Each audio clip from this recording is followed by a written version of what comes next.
setting a restaurant across from the family court. Can't I just have my lunch in peace? Laura, I just want one more chance to talk you out of this huge mistake. Dave, if you keep going down this foolish path. Dave interrupted. Do you really want to air our dirty laundry in public? Laura. Do the dozen people within earshot really need to know about our affairs? I don't care who hears us. Dave, in the past 6 months we could have had as many calm conversations as we wanted in my lawyer's office. But no, you had to refuse becoming so snide and stubborn, and why the hell wouldn't I be furious about what you did to me? You wretch, we've been married for 12 years, 12 damn years. And then I found out you never loved me. I was just a convenient donor for our 2 kids and, well, a source of income. Let's not forget that. Dave scoffed. Let's just call me Dave's bank. Laura left the harsh remark unanswered. After all, it was true and she was still human enough not to be proud of it. In the silence that followed, both of them retreated into their thoughts. Dave was thinking about how his once happy life had turned into an indescribable nightmare. One day just before lunch, he had been sent home from work due to illness. Seeing the car of Laura's friend, Karen parked in the driveway, only made him feel worse. That woman never seemed to know when to leave. Letting himself into the house, he was greeted by the unmistakable sounds of grumbling and moaning coming from upstairs. Climbing the stairs, he saw Karen having sex with a screaming Laura from behind in their marital bed. He was so shocked that for a moment he was rendered speechless. The silence didn't last long, and then he was already shouting in rage when an unapologetic but grim Laura and a smug Karen told him to wait downstairs. I still can't believe what you told me that day. Laura, that you've loved Karen since college, and she was your one and only true soulmate. But you wanted kids and you needed someone who could support you and them. You wanted to be a stay-at-home mom, and as you so sweetly informed me, Dan Karen needed an additional income. How foolish I was not to notice that most of my salary was going towards supporting your girlfriend. You never loved me, did you, Laura? I was just a donor and a meal ticket. Wasn't I? No, don't just nod, damn it, admit it out loud. Own your choice. I want you to look me in the eye and say it all right. All right. Dave. I admit it. I only ever loved Karen. I pursued you solely to have kids. You were the best candidate. You were choosing me. Who the hell were the other candidates? Dave muttered. Keith Davenport and Eric Jensen. Dave was stunned by how precise Laura was. Keith. Eric, why didn't you choose one of them? Why me? Keith and Eric are players. You're not. You've always been honest and trusting. What you see is what you get. Karen thought your trusting nature would help us avoid any deception. Well, she was right about that, Dave muttered bitterly. Meet Dave, the con artist dream, or in your case, con artist couple. Yes, that's true. Look, I'm not particularly proud of what we did, but you have to remember when we got married, the world was different. Lesbian couples living together and having kids still weren't accepted. Dave raised an eyebrow, his expression turning sarcastic. All right. I admit it. It wasn't just about society and wanting kids. I wanted the lifestyle you could provide, one that neither Karen nor I could ever afford on our own. Laura lowered her eyes in shame while Dave, in anger, raised his head. And what's that toy you're using back there? You always told me that spot was strictly for exits. Laura brushed with embarrassment. Karen was punishing me. For what, for heaven's sake? For sleeping with you the night before on our anniversary, remember. She gets jealous every time I sleep with you. If you want to know the truth, I lied to her too. I told her we never had sex, but I couldn't do that to you. Honestly, I already felt bad that you didn't have the life you thought you did. Turning you into a eunuch was too much for my conscience.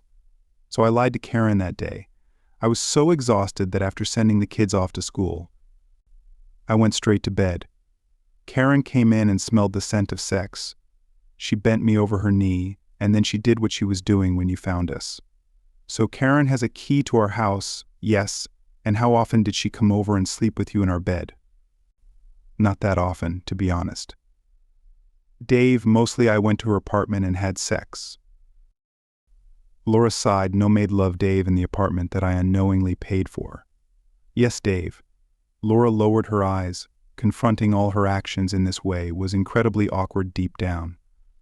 She had always considered herself a decent person trapped by her own behavior and by a society that didn't understand what people like her and Karen faced on a daily basis. So you never truly loved me. Laura, not even in the beginning. No, I'm sorry, Dave, I'm a lesbian. I love Karen. I like you, Dave, and I have complete respect for you, but I'm sorry I could never love you. Something about Dave's clenched jaw. The cold fury in his eyes made her twist the knife just a little further. At first, I actually hated sex. It made me feel like throwing up. I probably deserve an Oscar for my performance, but after a couple of years it stopped matching, as if regretting her harshness. She threw him a bone. Sometimes when you touched me, I could pretend it was Karen, and even a few times I was close to actually enjoying it. Respect, huh? Our whole damn life was just a scam organized by you and your girlfriend. Dave allowed himself to relish the flash of anger in Laura's eyes when he used the derogatory term. If that's what respect looks like, I'd hate to see what disrespect looks like, despite her anger. Laura didn't look at Dave, but that didn't stop him, and he continued. So like your so-called love.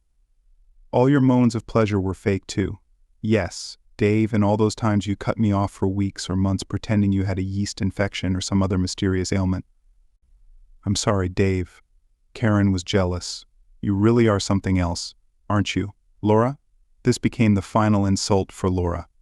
Yes, she felt incredibly guilty, but the anger that had been simmering during their conversation flared up again, overwhelming her like a tidal wave. Just shut up, Dave. The court session is in less than 15 minutes, and I want to get this through your thick skull before we have to go back. Dave raised his hands in surrender, forgetting all about his lunch. What do you want? Laura, I want us to get back to a normal life. Dave. Normal as in, I come back home and turn a blind eye to you sleeping with Karen. And that's normal pretending in front of our sons that we have a typical marriage like their friends, parents, where the old man occasionally has pity sex. Well, no, Dave, now that you know, we'll stop pretending I enjoy heterosexual sex. You can move into the spare room and Karen can move in with us. Not a chance, Laura. What kind of fool do you take me for? Someone with no choice? Dave. Someone whose control I keep in my back pocket. What's that joke you always tell? Oh, right, if you have a butterfly in one hand and another in the other. What do you get? A really big butterfly that will do whatever you say? That's you. Dave, you don't have any choice at all. Laura smiled. It wasn't a pretty sight. Sorry, let me rephrase that. You have exactly two options. Live a normal life, well, almost normal. Live with your kids. I'll be offless, but everything else will be just like before. Or you can walk across the street to the courthouse, make a fool of yourself and see how it all ends. Laura didn't wait for Dave's response. We drew Judge Reynolds, for crying out loud. Karen says he's been working there for 20 years, and his office wall is practically covered with a collection of male pride so large you can barely squeeze through the door. In his entire career, he's never sided with a husband, no matter what the wife has done. He'll give me the house and you'll be stuck paying all the utilities. He'll make sure I stay on your insurance, and you'll be paying all the deductibles, and let me tell you right now. Dave, it's going to be a lot of money. I've never worked a day in my life, so he'll set alimony so high. It'll rival the GDP of a third world country, and all the while you'll be living in a shoebox on the city dump, dreaming about having enough money to afford macaroni and cheese. By this point, Laura's face was red with anger. Dave lowered his head, staring at the table, feigning defeat. Glancing at the clock. Laura decided to play her trump card. And what about your boys? Dave, your precious sons, you'll be allowed to see them 1 weekend a month. Or, however the court decides, but you know what? Dave, on those weekends they'll be sick or have a soccer game, or they'll be unavailable for any one of a 1,000. Other reasons I'll make sure to come up with. Laura paused, taking a few heaving breaths before continuing. And all the while I'll be sleeping with Karen in your bed, while you won't even be able to afford a date with your right hand. Come on, Dave, be reasonable. I have a lawyer in court for $3,000 a day, and you're representing yourself. Why ruin your life completely? Why? When we can just go back to how things were. Nothing significant will change. Dave lifted his head, his eyes gleaming nothing, except that I'll be living without a shred of pride. I won't be able to look my sons in the eye. He paused and shook his head. Tell me, Laura, you reminded me that you've never worked, even when the boys were old enough to go to school. And I asked you to find a job and help with the bills you never did. Was that your plan from the start to put yourself in a favorable position in case I ever uncovered your little dirty secret? So you'd have the leverage that unemployed spouses get in a divorce. Yes, that was Karen's idea. Besides, we could see each other during the day. Ah, now the penny drops. So that's why she only worked as a waitress in the evening, so she could spend every day, all day with you, while I was working hard supporting the family and covering the difference for her apartment that she couldn't afford on a minimum wage and tips. Look at it from another angle. Dave, if she moves in with us, it'll save you a ton of money. Laura glanced at the clock, but Dave spoke next. Why do you want to stay? Married Laura because the boys need a father. Dave, and then almost casually, and I don't want to see you destitute and drained, Dave.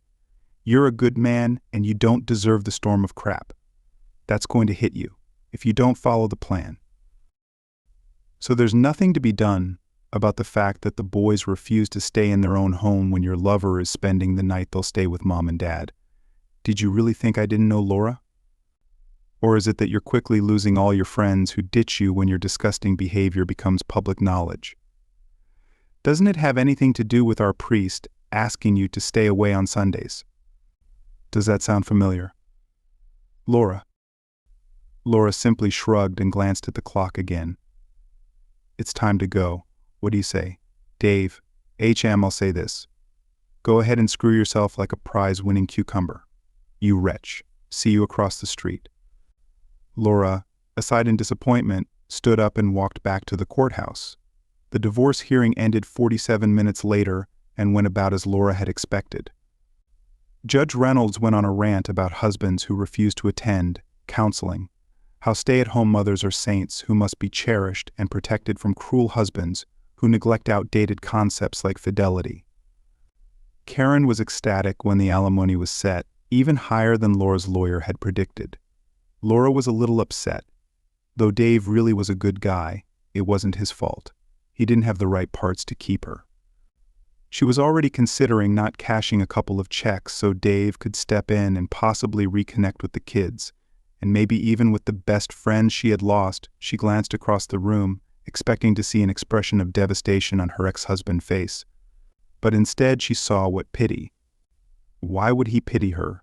It should be the other way around. At that moment she heard a voice behind her. Mrs. Laura Brown, also known as Thompson Laura, turned around and saw 2 uniformed police officers. Yes, officers, you are under arrest for fraud and violations of Sections 257A and 258 of the State Penal Code for unlawfully obtaining benefits through deceptive means.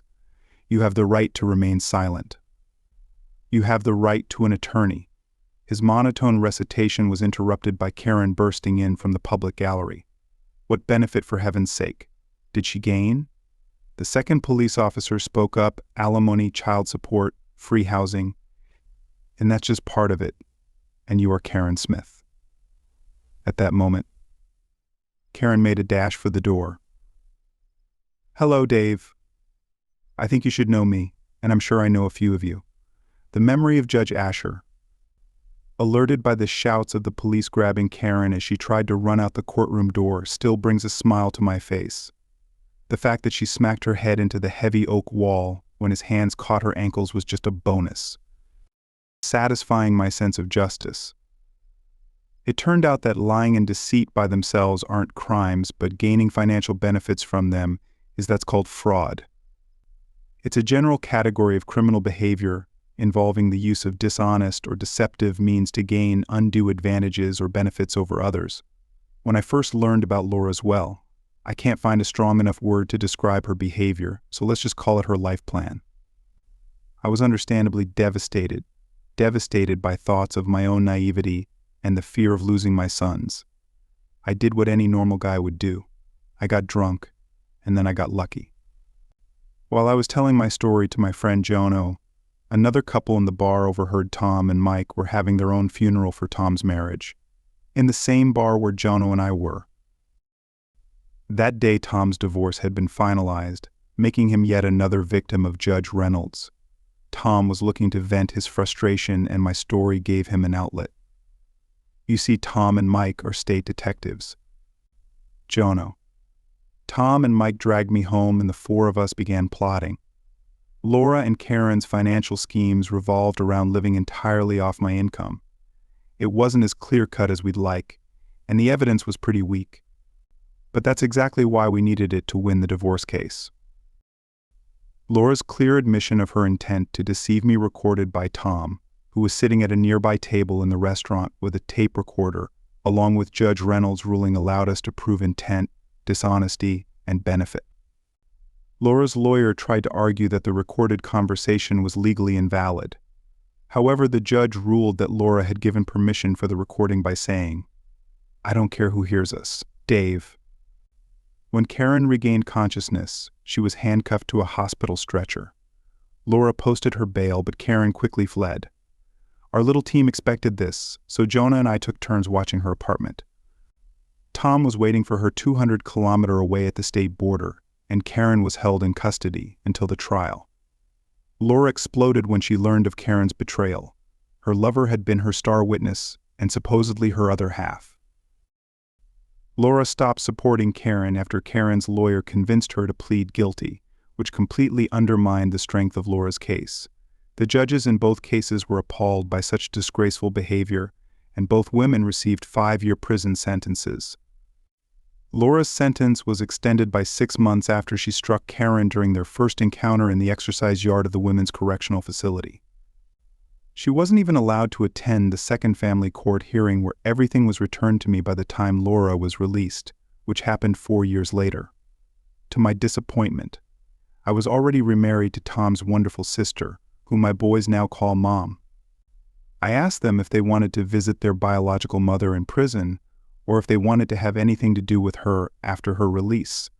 But every time I mentioned her, I got the same indifferent shrug. Laura became more persistent in trying to meet with them, but in the end she always left in tears alone. As painful and difficult as it was, I became a wiser man in the end and much happier. Thank you for listening until the end. See you in the next episode of English Epic. Take care of yourself and your loved ones. Goodbye.